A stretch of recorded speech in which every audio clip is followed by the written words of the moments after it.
자, 설교를 시작하면서 여러분들에게 한 가지 질문을 하나 던져봅니다. 기독교 신앙의 핵심을 한 단어로 표현하자면, 기독교 신앙의 핵심을 한 단어로 표현하자면 그 단어가 무엇일까요?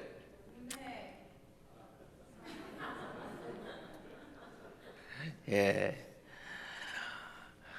벌써 답이 나왔습니다마는 질문을 이렇게 또 한번 바꿔서 그 질문이 이런 질문이었다고 한번 또 말씀드려 봅니다. 다른 종교에는 없는데 이제 기독교에만 있는 독특한 가르침이 뭘까? 우리 한번 같이 생각해 보았으면 좋겠어요. 이 질문에 대해서 우리가 아주 조금 아까 아주 명확하게 대답을 해 주셨습니다만은, 우리가 설교 오늘 제목이 나왔으니까 거기에 이제 유추해서 우리가 금방 대답을 했잖아요. 근데 그냥 그 질문만 던지면은 보통 사람들이 이렇게 많이들 대답하더라고요. 그것이 믿음, 소망, 사랑, 그중 하나가 아니겠어요? 믿음, 소망, 사랑. 그 중에서 구태여 하나를 꼭 선택해야 된다고 하면은 사랑이겠죠. 그렇게 대답할 수 있을 것입니다. 근거는 사도 바울이 고린도 교회에게 고린도전서 13장에서 이 세 가지는 항상 있어야 된다고, 우리의 신앙 가운데 성도들이라면 이 세 가지를 꼭 가져야 된다고 그렇게 강조해서 가르쳐 주셨기 때문이죠. 믿음, 소망, 사랑, 이 세 가지는 항상 있어야 된다. 근데 그 중에서 으뜸을 만약에 꼭 뽑으라면은 사랑이다. 그래서 제가 서두에 말씀드린 그 질문에 기독교 신앙의 가장 기본적인 것이고 가장 중요한 것을 한 단어로 표현하자면 믿음, 소망, 사랑, 또 그 중에 하나는 사랑일 것입니다라고 대답하는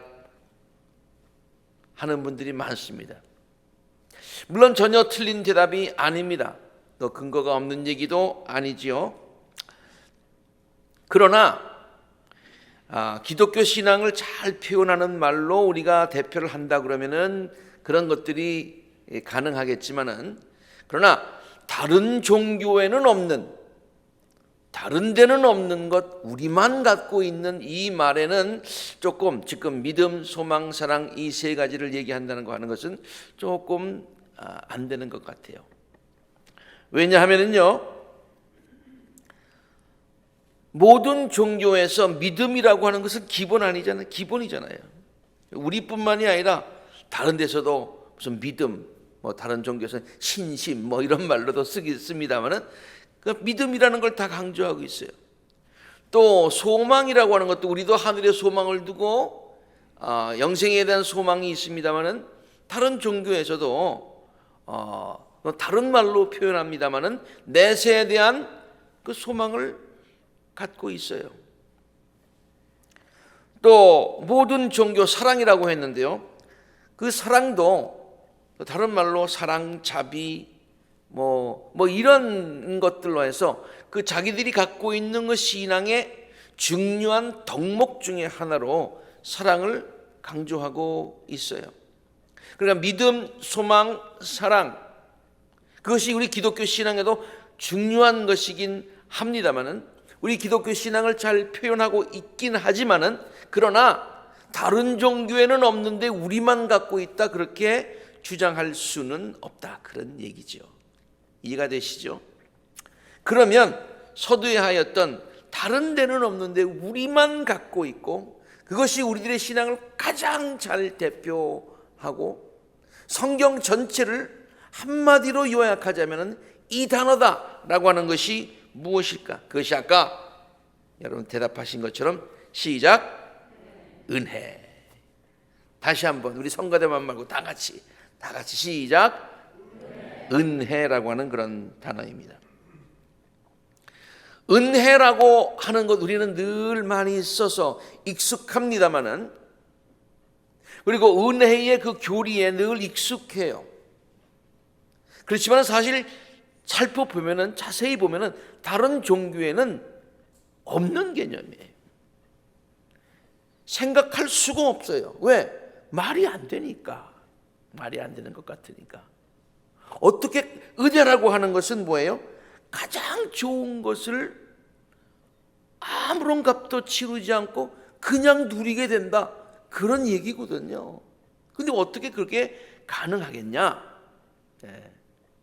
열심히 노력하고 선을 행하고 뭐 이렇게 열심히 도를 닦아야 어떤 경지에 이르는 것이지, 그냥 어떻게 되냐? 다른 종교에서는 생각지도 않는, 생각할 수도 없는, 가르치지도 않는 개념이 은혜인데, 우리는 기독교의 신앙에서는 은혜가 가장 중요하다. 가장 중요하다.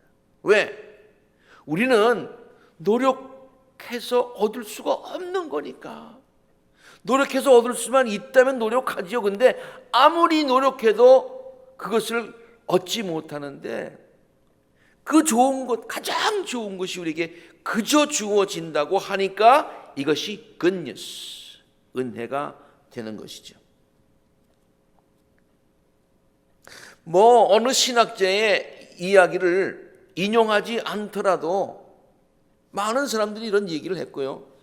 특별히 그 폴 틸리키라고 하는 독일의 신학자가 강의를 할 때마다 늘 강조했던 얘기가 있어요. 그것이 바로 우리가 지금 얘기하고 있는 겁니다. 은혜라고 하는 것은 다른 종교에서는 찾아볼 수 없는 유일한 가르침, 그리고 기독교 신앙의 가장 핵심이요, 성경의 가장 핵심이라고 가르치고 있어요. 어떤 사람이 질문을 했어요. 기독교가 사랑의 종교인 줄 알았는데 사랑은 어떻게 되는 거예요? 물론 그 사랑이라고 하는 말도 다른 종교에도 있지만 기독교에서 이야기하고 있는 사랑은 좀 특별하다. 왜 특별하냐? 그냥 우리가 사랑이라고 하는 생각 가지고 이해해서는 안 되고, 기독교에서 얘기하고 있는 그 사랑의 관점, 은혜의 관점에서 봐야 되는데, 그것은 뭐냐면 그 사랑이, 하나님의 사랑은 일반 사랑과 달라 아가페적 사랑이야. 아가페. 아가페는 뭡니까? 조건을 보지 않고 무조건 사랑하는 것 아닙니까? 그러니까 기독교에서 이야기하고 있는 모든 믿음도 그렇고 소망도 그렇고, 특별히 지금 사랑 얘기를 합니다만, 그 모든 것들은 은혜라고 하는 것을 전제로 하고 은혜라고 하는 관점에서 봐야 제대로 볼 수 있는 것이다. 그러므로 은혜라고 하는 것이 이렇게 중요한 것이다. 그럼 은혜라고 하는 것을 우리가 너무나 잘 알고 있습니다만은 좀 더 구체적으로 한번 설명을 해볼까요? 사전적인 의미는요, 베풀어 주시는 혜택입니다. 베풀어 주시는 혜택입니다. 그리고 가장 좋은 것, 가장 귀한 것. 여러분 한번 생각해 보세요. 가장 좋고 가장 귀한 것. 우리는 영어로는 priceless라고 그러죠. 값을 매길 수 없는 것. 그래서 우리가 아무리 큰 값을 주고라도 살 수 없는 것들이 있어요. 근데 우리가 그것을 누리고 있어요. 근데 우리는 자격이 없어요. 그렇지만 베풀어 주시는 자, 베푸는 자가 우리에게 거저 주었기 때문에, 우리는 감사함으로 받아서 그것을 누리는 것입니다. 이것이 은혜입니다.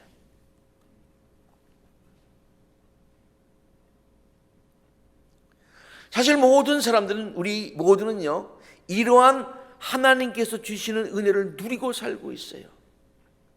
우리 믿는 사람들은 그 은혜가 어디에서부터 왔는지를 알고 있고요. 그래도 sometimes 좀 잊어버리기는 합니다만, 믿지 않는 사람들은 똑같은 일반적인 그런 은혜를 누리면서도 그것을 당연하게 생각하거나 어디에서 왔는지 모르고 살아가고, 오히려 불평 가운데 살아갈 때가 많이 있어요. 그게 다른 것뿐이에요. 누구든지 그 은혜를 누리고 있어요. 복된 것은요, 그 은혜를 누리면서 그 은혜를 누리는 기쁨도 모르고 누리는 그건 아무것도 아니에요. 그래서는 안 돼요. 가장 복된 것은 그 은혜가 어디서부터 왔고 이 은혜가 얼마나 귀중하고 그래서 얼마나 기쁘고 감사하고 이것을 누리면서 살아가는 것, 이게 중요하다, 그런 얘기예요. 몇 가지 예를 한번 들어볼까요? 성경은 창세기부터 요한계시록까지 하나님의 은혜를 증거하고 있는 책입니다. 거기에 나오는 모든 얘기가 은혜의 관점에서 보아야 정말로 그 성경이 우리에게 주는 메시지를 잘 이해할 수가 있습니다. 벌써 8년이 되었네요. 8년 전에 시작을 해서 은혜의 관점에서 보는 성경 이야기, 그래서 from 창세기서부터 지금 요한계시록까지 함고, 요한계시록이 이제 몇 장 남지 않았어요. 8년 동안 수요일마다 그렇게 했습니다. 그런데 그 모든 은혜의 관점에서 모든 성경들을 푸니까 그 키워드 가지고 창세기, 출애굽기, 레위기, 민수기, 신명기 가지고 쭉 해서 요한계시록까지 풀어보니까 다 은혜라고 하는 열쇠로 다 열리지 않습니까? 예를 들어서 창세기에 있는 말씀 중에 첫 번째 우리에게 주는 메시지가 뭐였어요? 하나님께서 인간을, 아담과 이브를 에덴 동산에 살게 하셨어요. 에덴 동산에 살게 하셨어요. 너무 좋은 곳이에요. 천국의 그림자와 같은 곳이에요. 부족한 것이 없는 것이에요. 아름다운 자연이 있고 없는 것이 없는 풍성한 곳이 있는 그것이에요. 그러면 아담과 이브가 그 에덴 동산에 살기 위해서 무슨 일을 했나요? 아무것도 안 했어요. 그런데 베푸시는 자, 창조주 하나님께서 아담과 이브를 만드시고 그 아담과 이브에게 그것을 그저 주셨어요. 누리게 하셨어요. 성경의 이야기로 끝나는가요? 아니요. 마찬가지예요. 하나님께서 우리들에게 아름다운 자연을 주셨어요. 매일매일 눈 뜨고 일어나면 하나님께서 새로 창조하신 아름다운 세상이 우리에게 은혜로 주어지는 거예요. 아름다운 귀한 시간과 건강이 우리에게 주어지는 거예요. 하루를 능히 살아갈 수 있는 힘과 소망과 용기를 날마다 더하여 주시는 것이에요.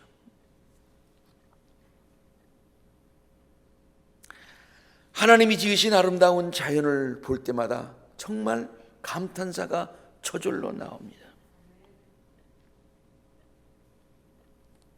저는 그 아름다운 자연을 바라볼 때마다 허스키한 목소리로 감칠나게 부르는 루이 암스트롱의 노래가 생각이 납니다.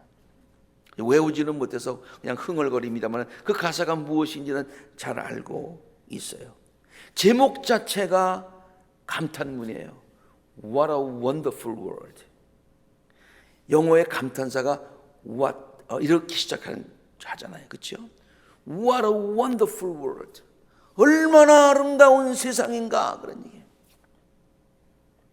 아주 허스키한 목소리로 I see trees 뭐 이렇게 하면서 of green, red roses too. 푸른 나무, 빨간 장미, 그 다음에 그 피어나는 나를 위해서 하나님께서 만드신 아름다운 자연들, 그런 것을 생각하면서 And I think to myself 뭐 그러죠, 그렇죠? 그러면서 한번 혼자 생각해 봤어요. 그러니까 What a wonderful world. What a wonderful world. 이 같은 아름다운 세상을 하나님께서 우리에게 주셨어요.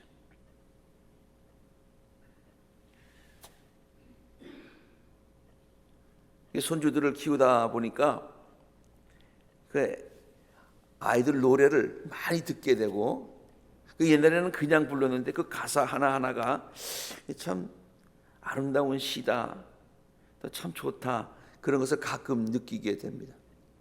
근데 요새 우리 아이한테 늘 들려주고 그 노래만 나오면 귀가 쫑긋하는 노래가 우리 어렸을 때 다 불렀던 노래죠. 반짝반짝 작은 별 아름답게 비치네. 우리는 그냥 반짝반짝 작은 별 그냥 아름답다, 그 정도로 우리가 해석을 해서 불렀는데, 영어로 불러보니까 그 가사의 뜻이 굉장히 심오하다. Twinkle twinkle little star, 반짝반짝 작은 별. How I wonder. 그래서 나는 너무 신비하다는 거예요. How I wonder what you are. 그 아름다운 별들, 그 별들이 존재하고 있는 그 자체, 그 빛나고 있는 그 자체, 우주에서 반짝이는 그 자체가 너무 신기하다. How I wonder. How I wonder. 이 애들이 부르는 동요에 이런 심오한 신학적이고 철학적인 의미가 거기에 있더라고요. 아름다운 세상을 창조하시고 우리에게 날마다 새로운 날을 허락하시는 거예요. 얼마나 은혜입니까? 얼마나 은혜입니까? 그러므로 아침에 일어날 때마다 말이죠, 이거 나 죽겠다 이러고 일어나면 안 돼요. 하나님께서 오늘 이 지으신 이 날을 선물로 주셨으니까 말이죠. 어떻게 노래해야 돼요? Morning has broken. 아침이 밝았네. 그 아침은 like the first morning. Like the first morning. First morning 뭐예요? 하나님께서 천지를 창조하실 때에 그 창조하셨던 첫째의 그 아침처럼, 새로 만드신 것처럼 그 아침을 나에게 창조해서 주셨으니, 아담과 이브가 누렸던 그 기쁨과 환희, 이것을 가지고 살아야 될 게 아니냐.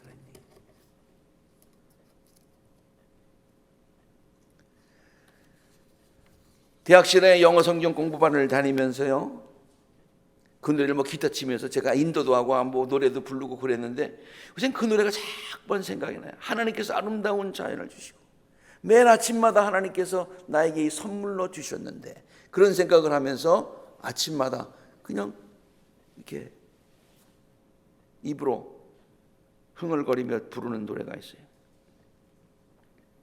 너무 좋아서 제가 오늘 2부 예배 때에 같이 우리 성도들과 부르려고 아주 주보에도 그냥 가사를 썼습니다. This is the day that the Lord has made. 시편 118편 24절에 나오는 말씀이죠. 이날은 주님이 만드신 날, 우리 모두 주님과 함께 기뻐하고 즐거워하자라고 하는 시편 118편 24절에 있는 바로 그 말씀이에요. This is the day, this is the day that the Lord has made, that the Lord has made. Let us rejoice and be glad in it, and be glad in it. 기뻐하고 그 안에서 하나님을 찬양하고 즐거워해야 되는 거예요. 왜? 하나님의 은혜가 크기 때문에 그렇습니다. 날마다 이러한 새날과 건강과 그리고 소망과 기쁨을 주시는 그 하나님의 은혜를 날마다 순간마다 느끼고 감사하며 찬양하며 나누며 살아가실 수 있는 복된 성도님들이 되시기를 주의 이름으로 축원합니다. 네. 또 한 가지 예를 들어볼까요? 벌써 여러 차례 간간히 소개해 드린 적이 있지만요, 몸이라는 선물이란 제목의 책이 있어요. 이 책은요, 선교사의 가정에서 자라난 어느 훌륭한 신앙인 의사였던 폴 브랜드가 썼고요. 그 폴 브랜드를 알게 된 아들과 같은 필립 얀시가 그 얘기를 다 모아가지고 책으로 엮은 거예요. 여러분 꼭 한번 읽어보세요. 다 어떻게 소개를 드릴 수가 없어요. 너무 귀한 책이에요. 우리들의 몸은 하나님께서 친히 만드신 경이로운 걸작품이라는 거예요. 이 몸 자체가 하나님께서 친히 만드셔서 우리에게 주신 거라는 거예요. 그러니까 이 몸만 보면은 그냥 하나님의 그냥 은혜 덩어리다 그런 얘기예요. 은혜 덩어리다. 은혜 덩어리. 그건 제가 한 말이에요. 정말 이 안에서 모든 세포들이 우리의 모든 몸이 어떻게 순간 움직이느냐를 의사의 관점에서 세밀하게 분석을 해놨는데요. 읽으면서 와 그렇구나 라는 것을 느끼게 돼요. 그 제목만 보더라도 그래요. 우리 한국말로는 그걸 갖다 몸이라는 선물이라는 말로 의역을 했습니다마는 본래 제목은 뭐냐면 fearfully and wonderfully 그런 얘기예요. 너무 wonderful해서 너무 그것이 경해서 fearful 경외감이 생긴 정도다. 하나님을 두려워하는 마음, 하나님을 경외하는 마음이 생길 수밖에 없다 그런 얘기예요. 왜? 하나님의 은혜가 너무 크기 때문에 우리의 몸 자체가 하나님의 은혜를 증거하는 그와 같은 증거가 되기 때문에 그래요. 성경 전체를 하나님의 은혜의 관점에서 봐야 된다고 했습니다마는 특별히 이스라엘 백성들의 그 살아온 출애굽 이후에 광야에서 산 40년간의 그 기간을 생각하면서 보면은요, 그들의 얘기뿐만이 아니라 바로 그 얘기가 우리의 이야기임을 우리들이 깨닫게 됩니다. 성경의 40년이라고 하는 것은요, 이거는 굉장히 긴 기간을 얘기하고 있어요. 광야 40년, 그 광야 생활밖에 없었다는 얘기예요. 우리의 삶도 우리는 광야에 비유하기도 하죠. 광야, 아무것도 없는 곳입니다. 인간의 노력 가지고 노력한다고 될 것이 아니에요. 거기다가 광야에다가 땅을 갈아서 곡식을 심어야 곡식이 나겠습니까? 물이 있습니까? 아무것도 없어요. 그런데 하나님께서 그들을 먹이시고 입히시고 반석에서 물이 나게 하시고 옷이 닳지 않게 하시고 구름 기둥으로 낮에는 보호하시고 불기둥으로 밤에는 따뜻하게 해주시고 그리고 또 그것이 길들을 인도하여서 결국에는 가나안까지 젖과 꿀이는 가나안까지 인도하시지 않습니까? 우리의 삶도 마찬가지 아닙니까? 우리 혼자 힘으로 사는 것 같지요? 아닙니다. 광야와 같은 인생입니다. 목사님 아까 세상이 아름답다고 그랬잖아요. 맞아요. 세상은 아름다운 곳인데 인생을 또 살다 보면은 그 가운데서도 많은 어려움이 있다고 하는 거예요. 양면성이 있다고 하는 거예요. 그한 어려운 광야 생활을 할 때에 그동안 우리가 혼자 힘으로 여기까지 왔습니까? 아니잖아요. 하나님이 인도하셨잖아요. 우리가 했으니까 하나님이 하셨잖아요. 하나님이 하셨잖아요. 지금까지 지내온 것 내가 얼마나 고생했는지 I'm proud of myself. 그렇습니까? 지금까지 지내온 것 하나님의 크신 은혜요. 은혜.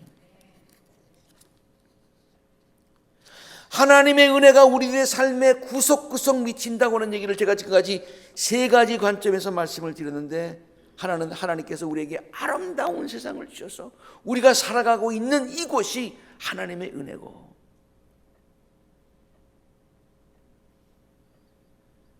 그 다음에 하나님께서 우리들의 몸도 하나님의 놀라운 은혜 가운데서 은혜 덩어리로 살아가게 하시고 그러나 이 세상을 살아갈 때에 어려움이 있지만은 광야 같은 사막 같은 삶 가운데서 하나님께서 먹이시고 입히시고 다 하셨다. 그러한 세 가지 관점을 말씀드리는데, 마지막 관점은요, 하나님이 우리를 버려두지 아니하시고 사랑하셔서 하나님의 자녀로 삼으시고 우리를 구원해 주셨다고 하는 거예요. 이것은 왜 중요하냐면요, 지금까지 세 가지 관점은 이 세상을 살아갈 때에 우리가 누리는 은혜예요. 아름다운 세상, 귀한 몸, 광야와 같은 삶을 살아갈 때 지키시는 하나님의 은혜, 그러다가 살면 끝, 이게 아니라는 얘기예요. 그 이후에 영원한 세계, 영생을 보장해 주셨는데, 그것은 가장 귀한 것인데, 우리의 힘과 노력 가지고는 얻을 수 없었던 것인데, 우리는 본래 진노의 자식이었었는데 하나님이 우리를 사랑하셔서 은혜로 값없이 주셨어. 이것은 하나님의 선물입니다. 우리가 구원받은 것은 하나님의 은혜입니다. 에베소서 2장 1절과 8절에 있는 말씀이 아까 읽은 성경 말씀의 본문이 그것이죠. 여러분은 은혜로 구원을 받았습니다. 여러분은 믿음으로 말미암아 은혜로 구원을 받았습니다. 이것은 여러분에게서 난 것이 아니요, 하나님의 선물입니다. 하나님의 선물입니다. 이 세상을 살아가는 동안 아름다운 세상에서 하나님께서 건강 주시고 하나님께서 지켜주시고 눈동자처럼 지켜주셔서,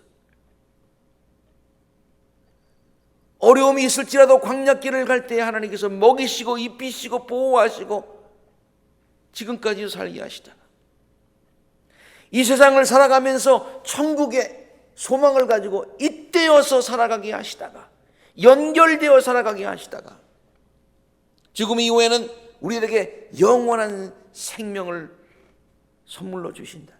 어떻습니까? 하나님의 은혜 아닙니까? 모든 것이 처음부터 끝까지 모든 것이 하나님의 은혜임을 우리가 고백하지 않을 수가 없습니다. 우리가 잘나서가 절대로 아닙니다. 어떤 사람들은요, 제가 언젠가도 한번 예를 들었습니다마는 하늘을 잘 날아요. 연처럼 났습니다.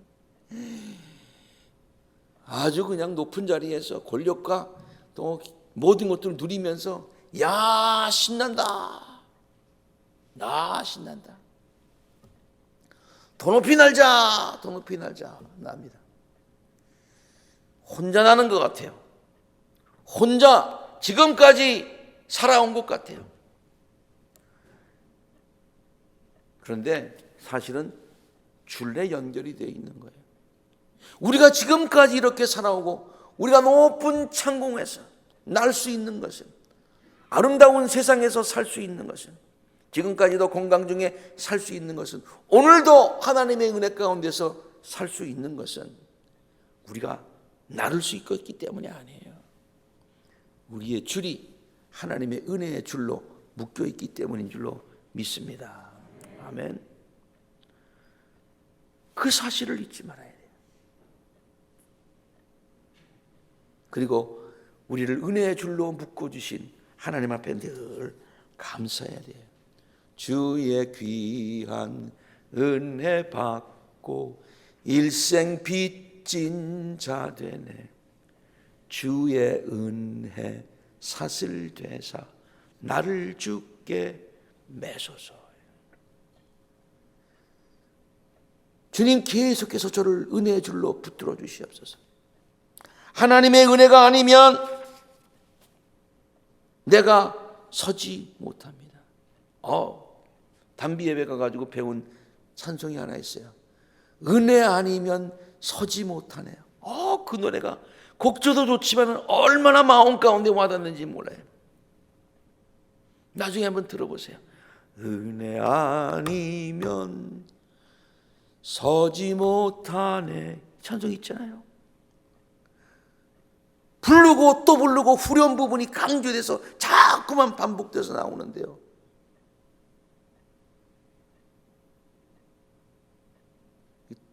그 노래를 들을 때마다 맞아, 아멘, 맞아. 은혜 아니면 우리는 설 수조차 없는 연약한 존재. 반대로 얘기하면 은혜 있기 때문에, 주의 은혜 때문에 우리가 설 수 있고 뛸 수 있고 날 수 있다, 그런 얘기예요. 이러한 하나님의 놀라우신 은혜를 깊이 깨달으시고 날마다 체험하시고 누리시고 rejoice in, 즐기시고 and be glad in it, 그 안에서 기뻐하시는, 그리고 그 기쁨을 남들과 나누시는 우리 모든 복된 성도님들이 되시기를 주의 이름으로 축원합니다.